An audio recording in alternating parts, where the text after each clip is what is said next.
Drug suspect na nagbenta ng 850,000 pesos na laga ng shabu.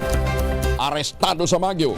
Detalye na balita mula kay Romy Gonzalez sa Rich 41 na Imbag na Bigat. Romy. Kinumpiskahan ng mga operatiba ng PDEA at Benguet PNP ang higit sa 800,000 pisong halaga ng ilegal na droga sa Baguio City. Ayon kay PDEA Cordillera Regional Director Derek Arnold Carrion, inaresto ng pinagsanib na operatiba ng PDEA at Benguet PNP ang 29 anyos na drug personality mula sa Bogey, Cagayan Valley sa ikinasang bypass operation sa Barangay Irisan, Baguio City. Natimbog ito matapos na akto ang magbenta ng dalawang plastic sachet na may lamang 125 gramo ng inihinalang methamphetamine hydrochloride o sabu na may standard drug price na 850,000 pesos. Ang suspect ay kasalukuyan nasa custody ng PDEA Cordillera at sasampa ng kasong paglabag sa Republic Act 9165 o Comprehensive Dangerous Drugs Act of 2002.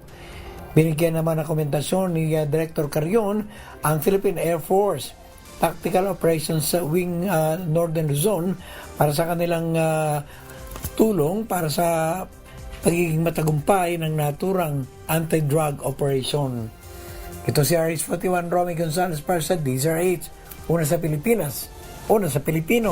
Maraming salamat, Romy. Jose Gina.